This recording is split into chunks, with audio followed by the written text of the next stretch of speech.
దయచేసి అందరూ బైబిల్ తెరిచి చదవండి. చూడండి, సహోదరు చదువుతుండగా సమయానికి ఈ కార్యక్రమాన్ని ఆరాధన ముగించుకుందాం. చదవండి.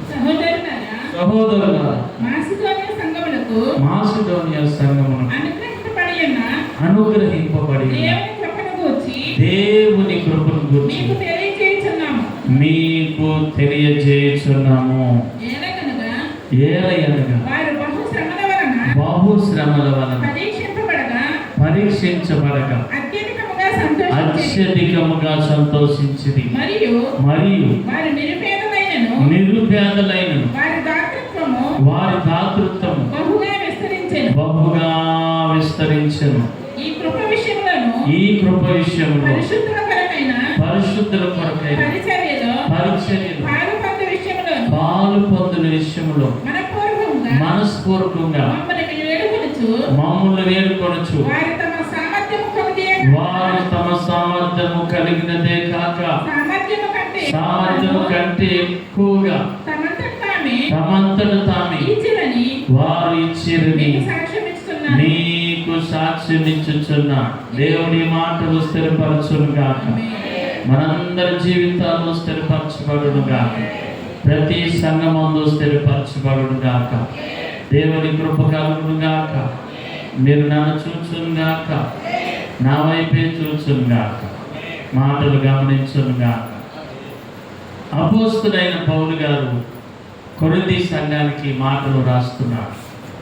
ఇవి వట్టి మాటలు కాదు, పరిశుద్ధాత్మ దేవుని ప్రేరేపణతో రాయబడిన మాటలు. ఏ సంఘానికి ఏది అవసరమో, ఏది అవసరమై ఉన్నదో, ఏది కావాలో, ఏది అవసరమై ఉన్నదో, ఏది వారికి తెలియచేయబడాలో దేవుడు, పరిశుద్ధాత్మ దేవుడు ప్రేరేపణతో రాయించిన మాటలే మాటలయ్యున్నవి. చప్పట్లు కొడుతూ ప్రభునామాన్ని గణపం. చప్పట్లు కొడుతూ ప్రభునామాన్ని గణపం. మా తాళం ఉంది, ఆయన వచ్చారు. నివారణ చర్యలు వచ్చేవాళ్ళు సార్. హల్లెలూయా. పరిశుద్ధాత్మ దేవుని ప్రేరేపణతో రాయబడిన మాటలు, ఒట్టి మాటలు కాదండి. మా ఏది అవసరమో, ఏ సంఘానికి ఏది లోపమో, ఏది ప్రాముఖ్యమైనదో ఆ మాటలని దేవుడు బయలుపరిచెను. ఈ సంఘానికి దేవుని కృప అవసరమని దేవుడి మాటలు బయలుపరుస్తున్నారు. ఈ అధ్యాయం అంతటిలో ప్రధానమైన మాటలు మూడు. వాటిలో మొదటి మాట దేవుని కృప. అందరూ చెప్పండి. మొదటి మాట దేవుని కృప. మొదటి మాట దేవుని కృప. రెండవది సిద్ధమైన మనసు. మూడవది ఆసక్తి. దేవుడు కొరింథీ సంఘానికి ఈ మూడు కావాలని దేవుడు తన మాటలతో సంఘాన్ని హెచ్చరిస్తున్నాడు. ఈ మూడు అవసరమై ఉన్నదని దేవుడు ఆశపడుతున్నాడు. దేవుని చిత్తము ఈ మూడు అయి ఉన్నదని దేవుడు బయలుపరుస్తున్నాడు. ఒకటి, దేవుని కృప ప్రతి సంఘంలో ఉండాలనేది దేవుని చిత్తమై ఉన్నది. దేవుని కృప ఉండాలి.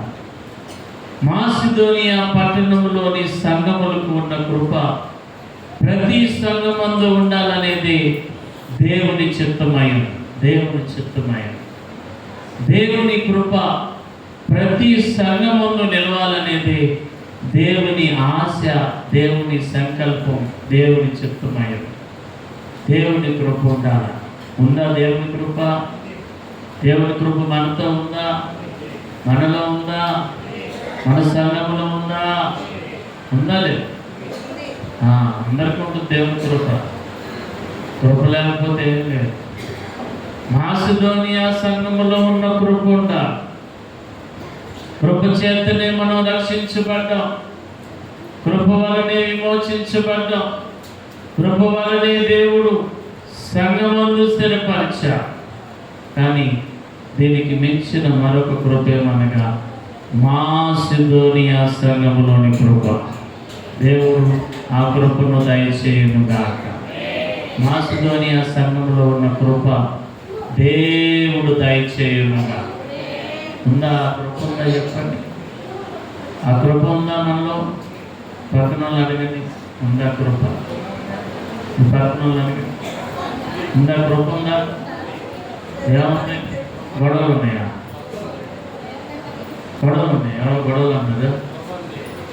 కృప ఉందా? గొడవలు ఉన్నాయి. దేవుని కృప దేవుడు దయచేయునుగా. మాసిదోనియా పట్టణంలోని సంఘాలకు దేవుని కృప దొరికింది. ఉన్నతమైన దేవుని కృప. సంఘములన్నిటిలో దేవుని కృప నిలిచారు. అందుకే పౌలు గారు కొరింథీ సంఘములో కూడా అట్టి కృప ఉండునుగాక. దేవుడి ఉదయమున మన సంఘాన్ని కొడుకోవచ్చున్నా. దేవుని కృప ఉండాలని దేవుడు బయలుపరుస్తున్నా. దేవుడు తన చిత్తాన్ని బోధిస్తున్నా. ఎలా పొందుకున్నారు దేవుని కృపని? ఎలా దేవుడు తన కృపను వారికి అనుగ్రహించెను? దేని వలన వారు కృపనొందా? దేని వలన వారికి కృప దొరికేను? దేని వలన వారు కృపను పొందుకొని? దేని వలన దేవుడు కృప దయచేసను, అనుగ్రహించు అనగా మొట్టమొదటి కారణము శ్రమలలో వారు పరీక్షించబడి, బహు శ్రమలలో వారు పరీక్షించబడి అత్యధికముగా వారు సంతోషించింది. చప్పట్లు కొడుతూ ప్రభునామాన్ని కనపరచబడి, బహు శ్రమలలో వారు పరీక్షించబడి అత్యధికముగా వారు సంతోషించారు. అందుకే దేవుని కృప వారి మధ్య నిలిచెను. మనకైతే, నీకైతే, నాకైతే శ్రమలో సంతోషమేనా? శ్రమలంటే సంతోషమేనా? మనకి శ్రమలంటే అలవాటు అయిపోయిందా? మనకి శ్రమలో ఆనందమేనా? శ్రమ వస్తే సంతోషమా దుఃఖమా? శ్రమల పేరు చెప్తేనే యేసు నామములో దూరం అయిపోవాలి. ఉన్నారు కదా, శ్రమల పేరు చెప్తేనే ఇష్టం ఉండదు ఎవరు. మనకి ఎంతసేపు సంతోషం, సమాధానం, ఆనందం, ఆశీర్వాదం, అభివృద్ధి, దీవెన, కృప అన్నీ కావాలి. శ్రమలో సంతోషం మాత్రం. శ్రమల వలని దేవుని కృప దొరికేను. నమ్ముతున్నావా? నమ్ముతున్నావా? శ్రమల వలన దేవుని కృప దొరికి. శ్రమలు ఎందుకు తెలుసా? శ్రమలు దేని కొరకు? శ్రమలు ఆశీర్వాదం కొరకి, శ్రమలు మేలు కొరకి, శ్రమలు సాక్ష్యం కొరకి, శ్రమలు దేవుని కృప కొరకి. అటు శ్రమలు ఏం చేస్తున్నాం అంటే, మాకొద్దంటే శ్రమ వచ్చిందంటే సార్ కృంగిపోతారు, నలిగిపోతారు, మొగ మార్చుకుంటారు. నేను ఎంతంటే ఏం మాట్లాడను, ఎన్ని బాధలు పడుతుంటే నవ్వుతో తిరుగుతున్నా.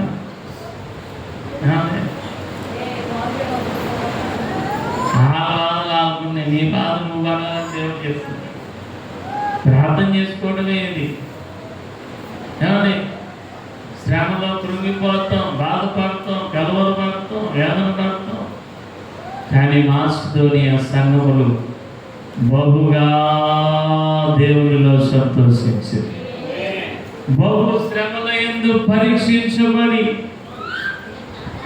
బహుగా సంతోషపడ్డా. అందుకే దేవుని కృప వారి మధ్య నిలిచేను. దేవుడు నిలబెట్టెను, దేవుడు స్థిరపరచెను. దేవుని కృప వారికి దొరికేను.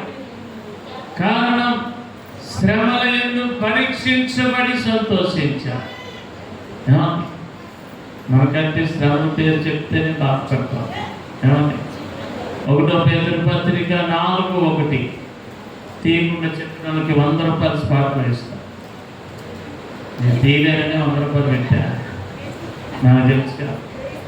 1 పేతురు పత్రిక 4 క్రీస్తు శరీరమందు శ్రమ పడిన కనుక మీరును అట్టి మనస్సును ఆయుధముగా ధరించుకోండి. ఆయుధముగా ధరించుకోండి. క్రీస్తు శరీరమందు శ్రమ పడెను. క్రీస్తు శరీరమందు శ్రమ పడెను. అందుకే అట్టి మనస్సును ఆయుధముగా మీరు ధరించుకోండి. చప్పట్లు కొడుతూ ప్రభు నామాన్ని కనపడు. ఇష్టమైన చప్పట్లు కొట్టాలి. నా ఇష్టమైతే అంత వచ్చి చప్పట్లేదు, నాకు తెలిసి డౌట్. ఇష్టమైనా ఆ మనసుతోనే కొట్టారా? ఏమండి, ధరించుకునే మనసుతో కొట్టారా? క్రీస్తు శ్రమ కొట్టారా? దేవుడే భూమి మీద బాధలు పడ్డాడు. నువ్వెంత నిన్న. ఆయన పరిశుద్ధుడు, ఆయన నీతి కలిగిన దేవుడు, ఆయన యథార్థవంతుడు. ఆయనలో ఏ పాపం ఉందా?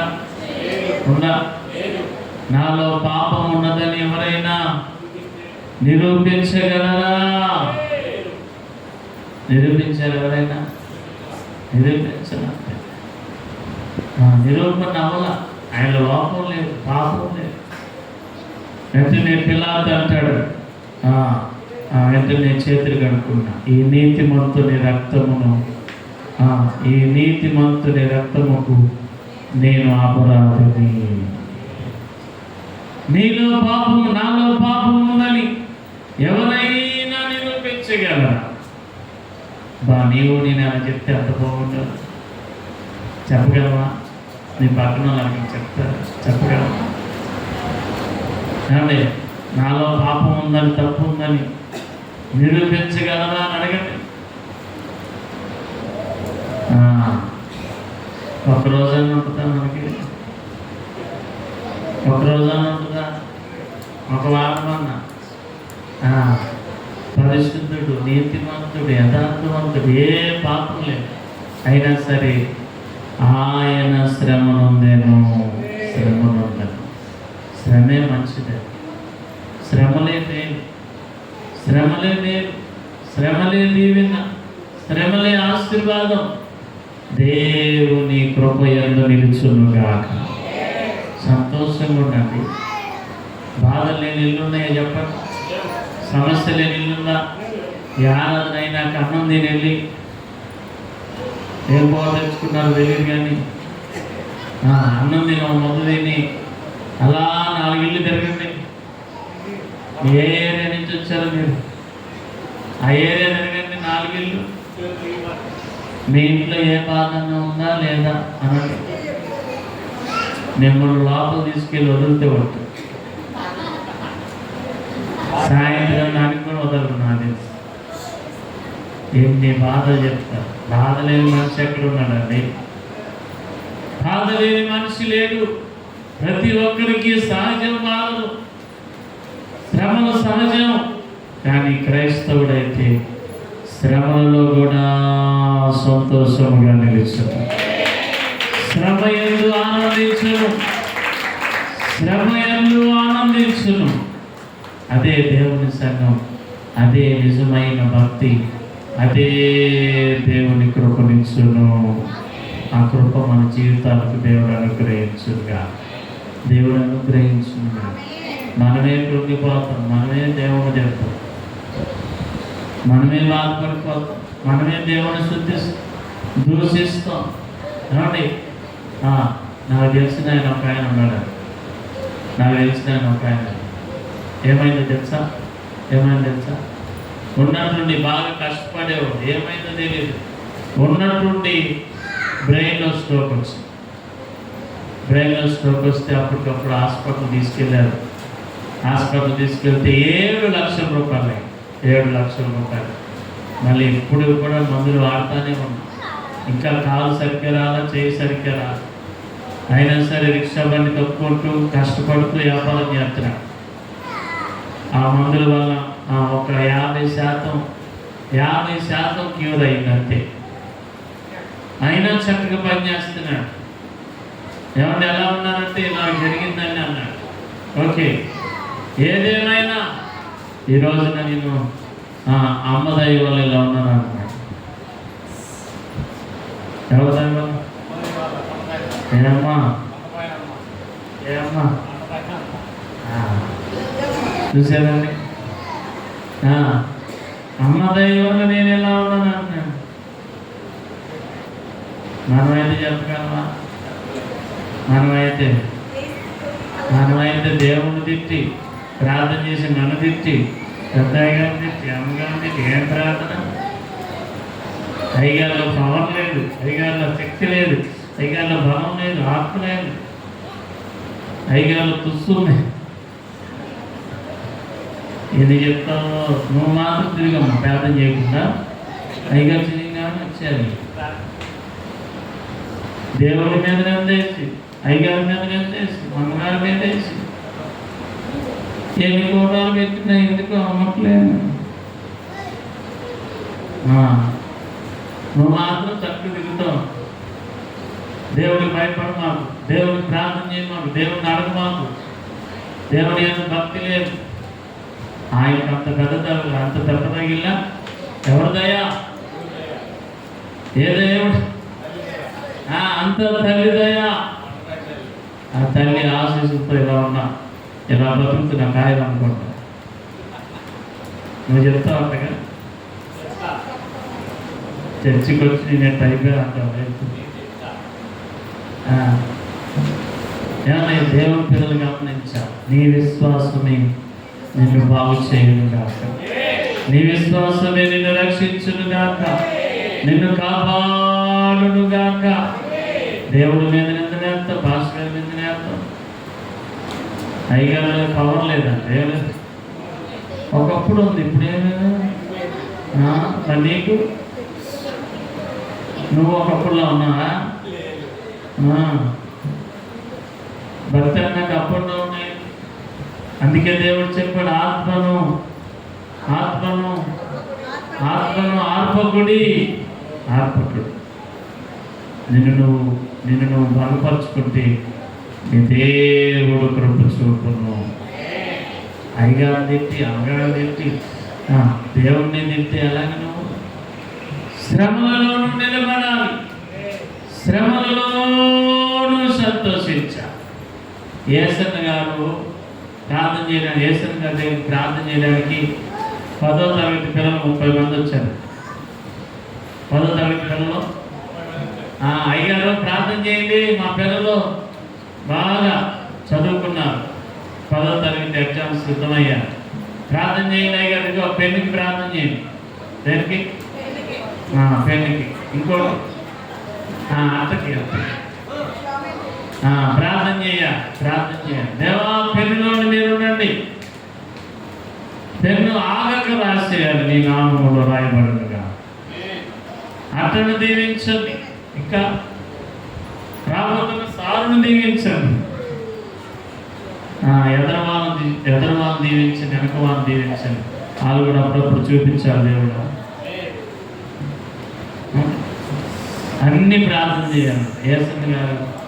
యేసన్న గారి దగ్గరికి 30 మంది తెస్తే ప్రార్థన చేసి పంపిస్తే 5 పాస్ అయ్యారు. 5 పాస్ అయ్యారంట. ఇప్పుడు ఎవరు లోపం? యేసన్న గారి లోపమా? ప్రార్థన లోపమా? దేవుడు లోపమా? అభిషేకం తగ్గిందా? ఎవరిలో లోపం ఇది? 25 మంది చదివితే ఒట్టు. కరెక్ట్గా ఎగ్జామ్స్కి పేర్లు ఇచ్చినప్పుడు, డేట్ ఇచ్చినప్పుడు తెస్తారు పుస్తకాలు. ఎవరు పాస్ చేయాలి? చదివినా చదవకపోయినా దేవుడే. లేదంటే ఆ దేవుడు నాకు పాస్టర్ గారిని కూడా అయ్యగారు లేదు, పవర్ లేదు, అయ్యగారు ప్రార్థన బంద్ చేయొచ్చు, ఏసం గారు ప్రార్థన బంద్ చేస్తాను. నేనేమవుతాను? యేసు ప్రభువు కూడా అన్నా, నీ విశ్వాసమే నిన్ను బాగు చేశాను. నాకేం లేదయ్యా, నీ విశ్వాసమే నిన్ను స్వస్థపరిచాను. కుమారి నీ విశ్వాసమే నిన్ను బాగుపరచు. ఇప్పుడే నీ రక్తదారి కట్టబడనుగా. దేవుని మహిమ, దేవుని మహిమ. ఏమండి, మనమైతే ప్రార్థన చేస్తే దేవుడు ఆశీర్వదిస్తాడు, ప్రార్థన చేస్తే దేవుడు దీవిస్తాడు. ఏమండి, ఎన్ని ప్రార్థన చేసినా పెరుగులో ఉండండి దేవుడు, పేపర్లో ఉండండి, వచ్చిన మాస్టర్లో ఉండండి. ఒకరు ప్రార్థన చేస్తే నవ్వాలా, దేవా నా బండి మీద కూర్చోండి అంటున్నాడు. దేవుడు బండి మీద కూర్చోవాలి, బండి మీద మనుషులే కూర్చోవాలి. దేవుడు అక్కడ సాప వేసావా, తుడిసావా, ఎలా కూర్చుంటే దేవుడు కలిపి ఆత్మ ఉండాలన్నారా? దేవా నా బండి మీదకి దిగిరాయ్యా. వెళ్ళే వాళ్ళందరూ నువ్వే చేయబట్టుకుని నా బండి దగ్గర తీసుకురా. దేవుడికి పని ఏం లేదు, నీ బండి దగ్గర దిగుతాడు. ఎవరి పని ఏం లేదు, వెళ్ళే వాళ్ళందరూ ఇట్లాయా ఇక్కడ టిఫిన్ చేసేది, ఇక్కడ చూడాలి అంటారు. అయ్యా ఇక్కడ అడ్డు తిను, ఇక్కడే మంచాలు కొను అంటాడు. దేవుడికి ఇంకేం లేదు పని. ఇక నీ ఇల్లు నీ వ్యాపారంలోనైనా ఎలా ప్రార్థన చేయాలి? దేవుడిని అడిగాడు, దేవా అయ్యా కష్టపడుతున్నానయ్యా, మీరు ఇచ్చిన జ్ఞానంతో, మీరు ఇచ్చిన దయతో ఈ చిన్న వ్యాపారాన్ని ప్రారంభిస్తున్నాను. దేవా మీరు కృప చూపుడుగా, దేవా మీరు ఆశీర్వదించునుగాక. ఈ చిన్న వ్యాపారమును మీరు దీవించి కనపరచునుగా, ఈ చేతి పనిని మీరు దీవించునుగాక. వినయంగా దేవుని అడగాలండి, వినయంగా దేవుని అనుకోవాలి. కృప చూపండి దేవా, ఈ చిన్న చేతి పనిని దీవించు. చిన్న వ్యాపారమే, చిన్న వ్యాపారం దేవుడు దీవించడా? విజయవాడ బేసిన రోడ్డు పక్కన బజ్జీలు అమ్మేవాళ్ళు. మేము అయ్యగారికి చేతపడి చేసి అన్నీ పోయినాయి, ఆస్తులు అన్నీ పోతాయి. విజయవాడ బేసిన రోడ్డు పక్కనే కౌంటర్పేట హెడ్ పోస్ట్ ఆఫీసర్. నాకు అప్పుడు 10-11 ఏళ్ళ వయసులో దేవుడు ఆ వ్యాపారాన్ని ఇచ్చాడు. చిన్న వ్యాపారం. దేవుడు అయ్యగారు నమ్మకం ఉన్నారు, ఫ్యామిలీ అంతా నమ్మకం ఉంది. దేవుడు ఉన్నతముగా ఆశీర్వదించును. చిన్న వ్యాపారమే. ఉద్యోగస్తులకు కూడా ఉండని సంపాదన, ఉద్యోగస్తులు కూడా తినని ఆహారం, ఉద్యోగస్తులలో కూడా ఉండని ధనధాన్యాలు దేవుడు అనుగ్రహించాను. మీరు నమ్మండి, అయ్యగారు వాళ్ళు ఇచ్చే దశంభాగం ఆ సంఘంలో ఎవరెవరు, అయ్యగారు ఇచ్చిన దశంభాగం ఆ సంఘంలో ఉద్యోగస్తులు కూడా ఇవ్వలేరు. అంతటి కృపను దేవుడు దయచేసాము. మాస్టర్ గారికి ఎంతో సంతోషం. లెక్క పెట్టేవాళ్ళు కూడా కదా అయ్యారు, లెక్క పెట్టేవాళ్ళు. దేవుని కృప ఆశీర్వాదం, దేవుని కృప ఆశీర్వాదం. కాకినాడలో చిన్న టీ కొట్టు, అలాగే టీ కొట్టులో పక్కనే ఒక బడ్డీ కొట్టు. ఆ బడ్డీ కొట్టులో గణేష్ బీడీలు, ఇంకా సిగరెట్లు, 20 ఇంకేమున్నాయి, పరాకులు, కెల్లీలు అన్నీ అమ్మేవాడు. కొట్ట అన్ని రకాల సిగరెట్లు అమ్ముకోవడం, బీడీలు అమ్ముకోవడం, చుట్టలు అమ్ముకోవడం, కిల్లీలు అమ్ముకోవడం, పరాకులు అమ్ముకోవడం. చిన్న కిల్లీ కొట్టు, చిన్న టీ స్టాల్. మాస్టర్ గారు చెప్తారట, అయ్యా టీ కొట్టు బాగానే ఉంది, టీ పెట్టుకో, కానీ ఇలాగా ఆరోగ్యాన్ని పాటు చేసి ఏం చేయొచ్చు, ఇలాంటివి నువ్వు అమ్మవు. సిగరెట్ తాగుతా, పొగ తాగుతా, తెలుసుకోవడం తాగుతాడు. ఎంత మంచి వాళ్ళు మనం తెలుసుకోవడం. మద్యపానం హానికరం తెలిసినా కొట్టుకుంటాం. చూసారా మనిషి అంత జ్ఞానం, అజ్ఞానం చూసారు.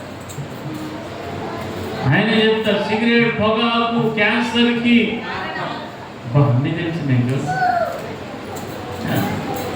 అయినా సరే ఈ రోజున అది అమ్మకపోతే ప్రభుత్వమే పడిపోయాడు. ప్రభుత్వం ఆఫర్లు ఇస్తుందని ఆఫర్స్ కూడా ఏర్పాటు చేస్తున్నారు. చూసారు ఎంత విచారకాలం. ఆ వ్యాపారాన్ని ఆపి చిన్న టీ కొట్టిన వ్యాపారంగా మార్చుకోవాలి. ఆ టీ కొట్టింది అయ్యా మరి టీ తాగిన వాళ్ళు ఎమ్మటే ఏం తాగాలి? తాగడానికి లేకపోతే పని చేయడానికి మైండ్ పని చేయడానికి నిజంగా ఏం మీకు బాగా నేను కూడా అలాగే తాగాను. టీ తాగిన 2 సిగరెట్లు ఎమ్మటే వెలిగించాను.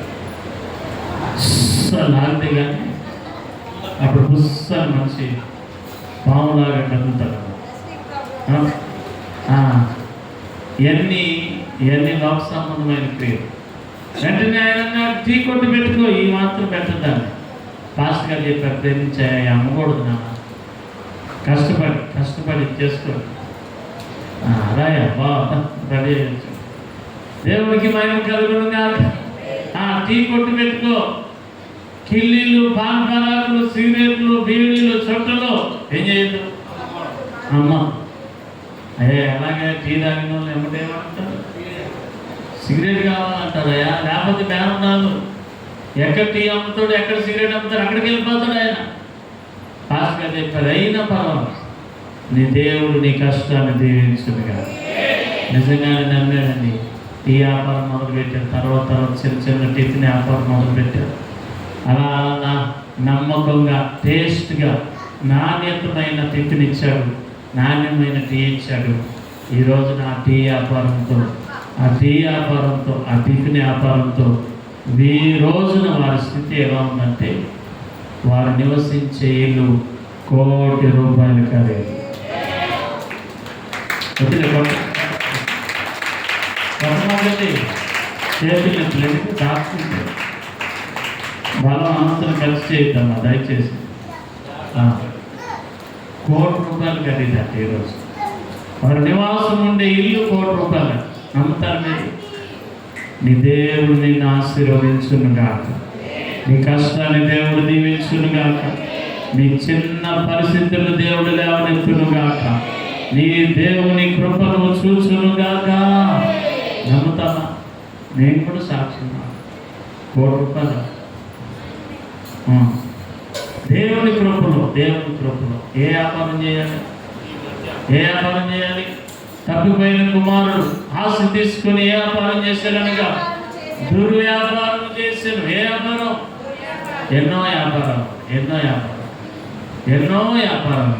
ఏ వ్యాపారం చేయను?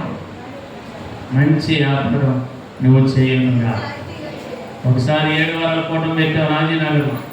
కూటమి పెడుతుంటే 3వ వారం అనుకుంటా, 3వ వారంలో ప్రార్థన జరుగుతుంటే ట్రిప్ కింద వస్తున్నాను. ఇద్దరు వచ్చేమో అన్నాడు. అనగానే ప్రార్థన జరుగుతుందో అన్నాడు. మళ్ళీ ప్రార్థన మొదలుపెట్టి ప్రార్థన చేస్తే నీకు అన్నాడు. ప్రార్థన పాస్టర్ గారు ఉన్నారు అని చెప్పాడు. మళ్ళీ వెళ్ళిపోయారు. మళ్ళీ ప్రార్థన జరుగుతుంటే మళ్ళీ ఇద్దరు వచ్చి అని అడుగుతున్నాను. ప్రార్థన జరుగుతుంది. ఏంటో ఇంటికి ఎంతమంది వస్తున్నారు? ఎంతమంది వస్తున్నారండి ఇంటికి?